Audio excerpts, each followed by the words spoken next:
Hello friends, welcome to TanuMytreyi. ఈరోజు వీడియోలో అలసందులు, వీటిని బొబ్బర్లని కూడా అంటారు. వీటిలో మనకి ఎక్కువగా కార్బోహైడ్రేట్స్, ఫైబర్, ప్రోటీన్స్ అనేవి వీటిలో ఎక్కువగా ఉంటాయి.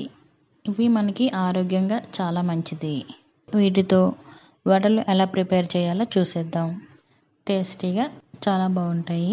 మనం చట్నీ లేకపోయినా పర్వాలేదు, ఉట్టిగా అయినా వీటిని తినేయవచ్చు. నేను 1 కప్పు అలసందలను తీసుకున్నాను. ఇవి ముందు రోజు నైటు ఇలా నానబెట్టుకుంటే మరుసటి రోజుకి బాగా నానుతాయి. వీటిని బాగా కడుక్కొని ఒక మిక్సీ గిన్నెలో వేసుకుందాము. వీటితో పాటు అల్లం, 2 పచ్చిమిర్చి, 2 ఎండుమిర్చి, ఇంకా 1 స్పూన్ జీలకర్ర, అలాగే సాల్ట్ కూడా మనం రుచికి సరిపడగా ఇప్పుడే కలుపుకోవాలి. ఇప్పుడు వీటిని మనం మిక్సీలో మెత్తగా కాకుండా కొంచెం బరకగా ఉండే విధంగా గ్రైండ్ చేసుకోవాలి.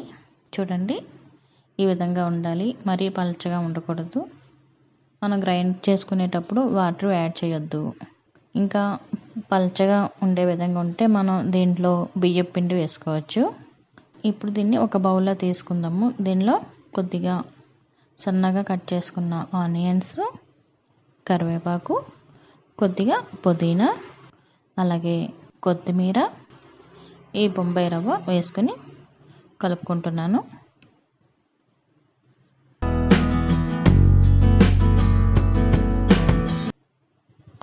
ఇప్పుడు స్టవ్ వెలిగించి ఆయిల్ వేసుకుందాము.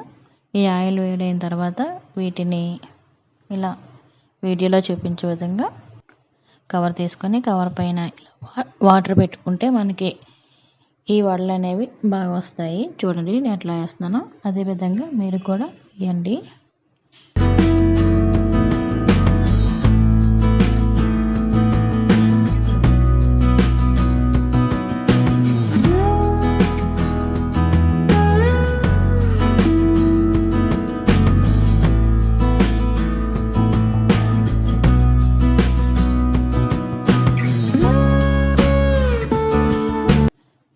ఇవి బ్రౌన్ కలర్ వచ్చే వరకు ఫ్రై చేసుకుంటే చాలా బాగుంటాయి.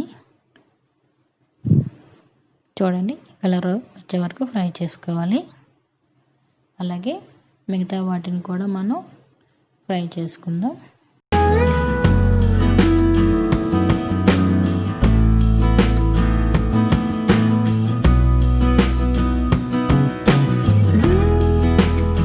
ఈ వడలనే మనకి రెడీ అయ్యాయి కదా.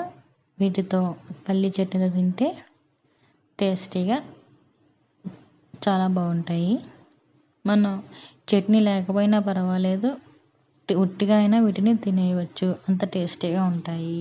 ఒకసారి మీరు కూడా ట్రై చేయండి. అలాగే మీకు ఈ వీడియో నచ్చినట్లయితే లైక్ చేయండి, షేర్ చేయండి. అలాగే మా ఛానల్ని మర్చిపోకుండా సబ్స్క్రైబ్ చేసుకోండి. Thank you for watching. Bye.